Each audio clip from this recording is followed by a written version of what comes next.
Bon matin Alice, bon matin Kaby, bon matin Narcisse. Eh ben dis donc, la cravate rouge, mais vous êtes pas fait le mot aujourd'hui ou quoi? Tu chantes sur tout le monde vraiment. Hein. Bah non, vas-y, je suis attentionné. Non mais attends, il est jaloux en fait. Je suis attentionné, hein, je remarque les petits détails chez tout le monde et c'est pas plus mal, non?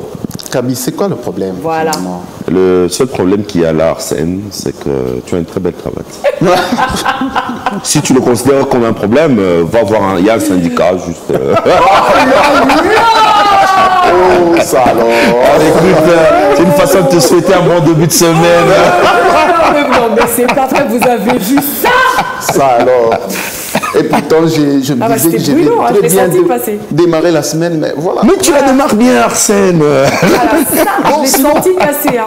Au milieu de la tête comme ça. Oh, mais ça va, faut si pas tu penses que c'est un compliment, j'ai dit merci. Ben oui, c'est le cas. Ouais, moi, je te complimente. Et puis, en passant, je t'aurais demandé de me la prêter pour demain. Oh. Voilà. Et ça continue, c'est compliqué, hein. Bon, allez, on va commencer le zap. Voilà, on commence déjà les zaps. Alors, le débat sur la congolité, l'Église veut un combat à armes égales. Qu'est-ce que ça veut dire? Voilà, l'Église veut un combat à armes égales. Déjà, c'est un débat qui est en train de faire couler beaucoup d'encre et des salives.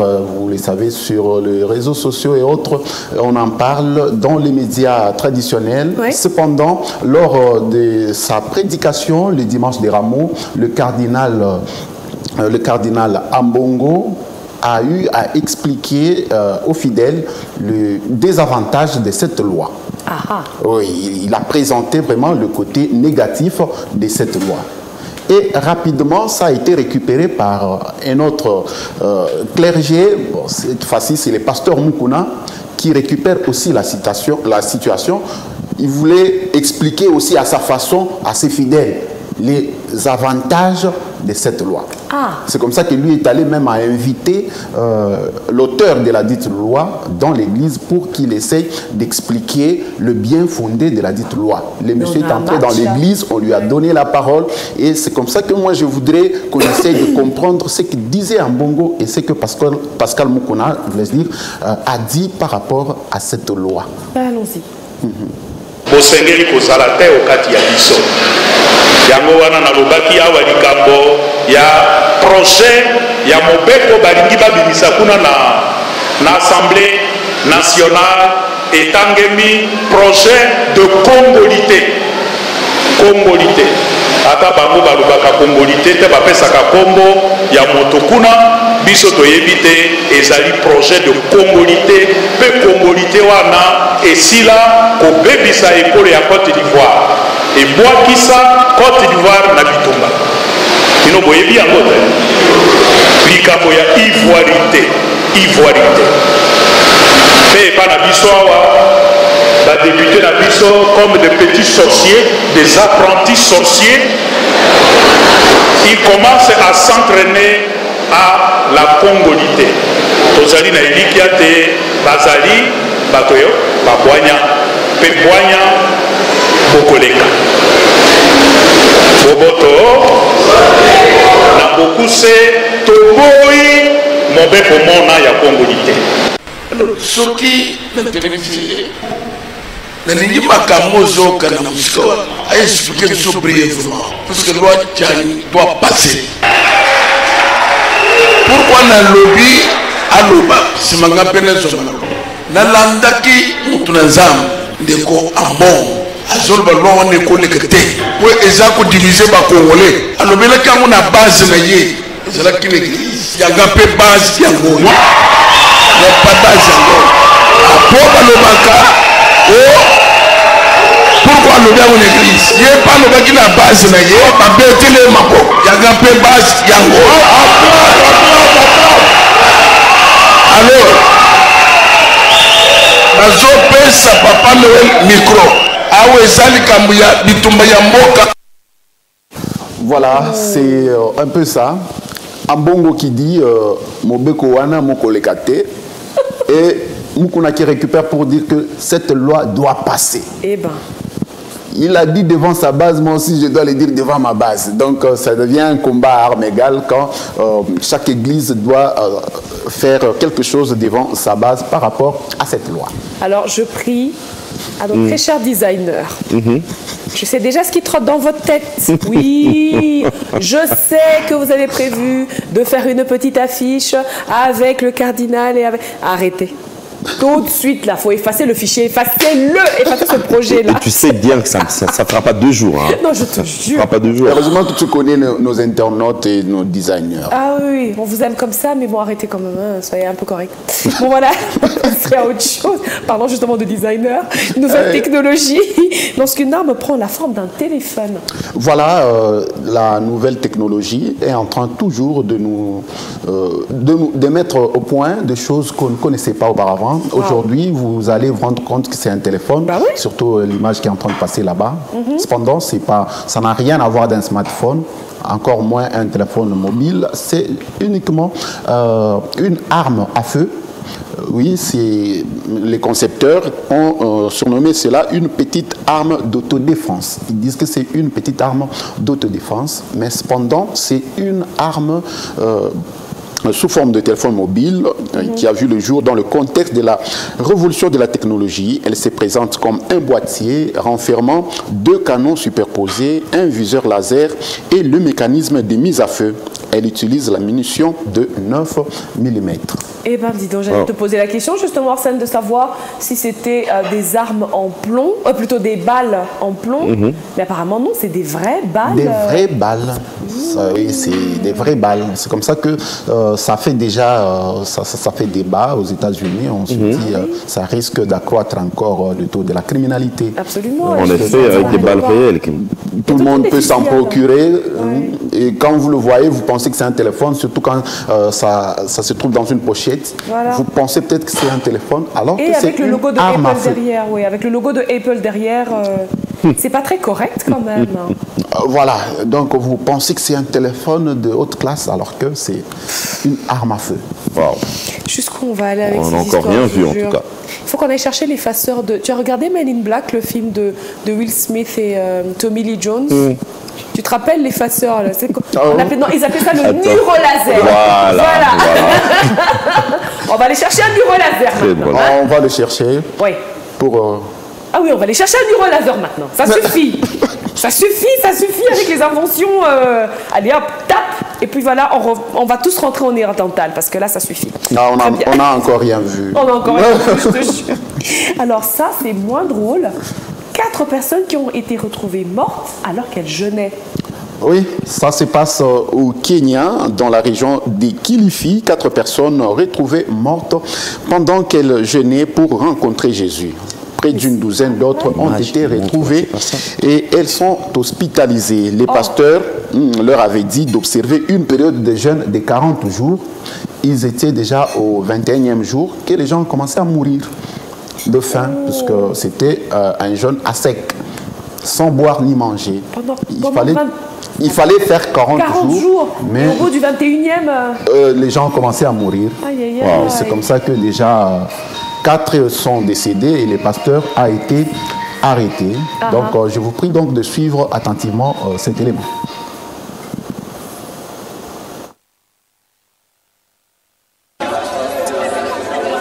Allongés dans ce véhicule de la police kenyane, plusieurs corps non identifiés. Mais il s'agirait, selon les autorités, de fidèles d'une église évangélique qui seraient morts de faim. Leur pasteur leur aurait demandé de jeûner pour rencontrer Jésus. Nous nous sommes rapidement rendus sur place et nous avons pu sauver environ 15 personnes.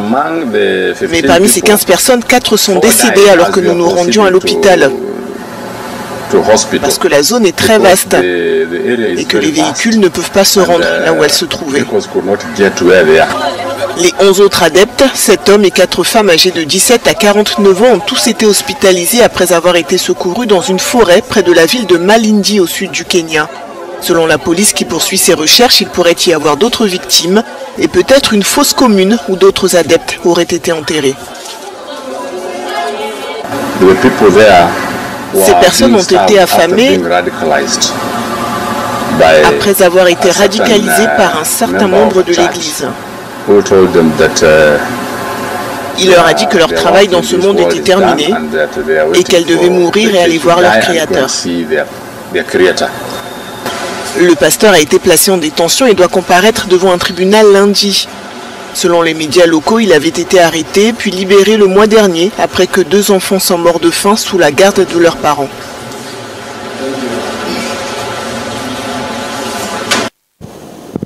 Voilà.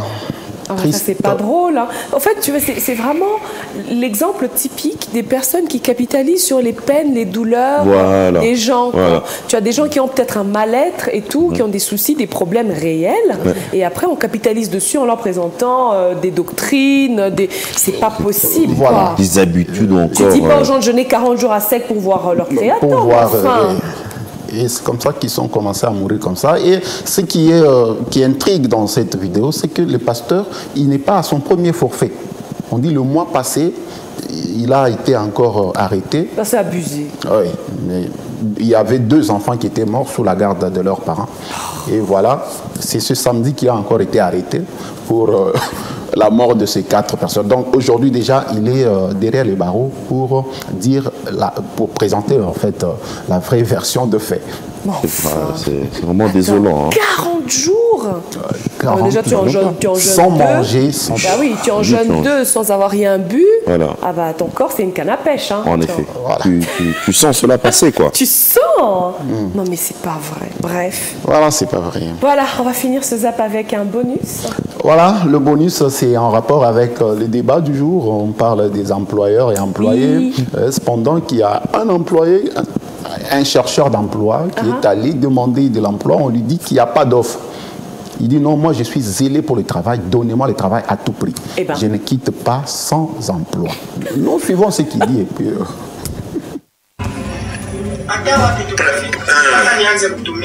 Premièrement, jina yako ni nani? Lende Lusafafa. Unaikalaka wapi? Mimi nikalaka pa Kamoa. Kamoa kani? Village. Kamoa village. Kwa shefu Ntambo. Kwa shefu Ntambo. Okay. Unakuya hapa Kamoa kutafuta nini? Mishikwe kutafuta na kwa kuingia kazi. Unakuya kuingia kazi. Mena Kamoa banasema hakuna fashi ya kumbeba ya kumpatia kazi hii wakati. Kama urudie utakuya pale batabeba bantu nzo utakuya uingie kazi. Shitarudia mpaka badimbe kazi nitumike niko swafi na kazi. Au tarudia amulishake kazi. Menambo banasema hakuna kazi. Baidi unajua ke hii inakuya menase ile huko nafanya. Haina menase wishi cha mrefu. Ile swafi na kazi. Huko shefu yangu. Takuheshimia sana. Okay. Ça va? Donc unakatala. Niko swafi na kazi. Kama tu unanipa environment. Celui qui donne. Unipe toi ta parole parce que peu m'embêter hapa. Tumika hivi na ile kazi na zobele. Ok, merci. Waouh! Voilà. Attends, il a bien lu le livre d'Esther dans la Bible avant d'y aller. Hein. Malgré la loi, j'entrerai. Il est déterminé à fond. Très déterminé. Kaby, je ne sais pas un commentaire par rapport à cette détermination. Quelle détermination? Non, mais je te jure, on n'arrive à rien quand on n'est pas déterminé parfois, mais ça, c'est un gars qui est très exceptionnel, quoi. Alors, ce qui serait intéressant, c'est peut-être la suite de savoir est-ce que vraiment on l'a pris ou pas. Voilà, c'est la grande question, au lieu seulement de publier cette vidéo, quoi. Ça nous intéresse vraiment de savoir si on l'a pris ou pas. Mais moi, ce qui est trop amusant, c'est quand on lui dit il n'y a pas d'emploi, il dit non, non. Je pars pas. Non, je pars pas. C'est vrai, en fait. C'est vrai, parfois on bloque les portes, mais il y a encore du taf qui reste, quoi. Et en plus, ça, c'est vraiment un appel aux employeurs, là. Vous qui accumulez le travail de 3 personnes sur une seule personne dans le salaire d'une seule personne. Il y a quoi? C'est quoi l'histoire? C'est comment? L'enfant l'a dit, le travail, là, il y en a, il faut le laisser entrer. Il faut le laisser entrer. Laissez l'enfant travailler. Il a soif du travail. Tu dis, il a soif du travail et puis, tu vois, c'est pas un enfant. Moi, je vois, c'est pas un enfant. C'est peut-être un père de famille et tout ça, mais il sait pourquoi il est là. Voilà, il a sûrement quelque chose qui le motive, quoi. Il y a something. Bon, je ne vois pas quelqu'un un être voilà, qui vit un peu à la manière lambda de tout le monde, aller faire ça. Non, pas du tout. On peut pas en fait. On peut se contenter d'un petit rien qu'on pourra avoir à côté, mais quand il est motivé comme ça... C'est que voilà, il y a une raison derrière. Il y a vraiment une raison. Merci à toi Arsène. Voilà, merci Alice. On te retrouve demain mon ami. Oui, demain. Merci Arsène. Un nouveau numéro. Merci beaucoup Kaby. Exact. Allez. Top.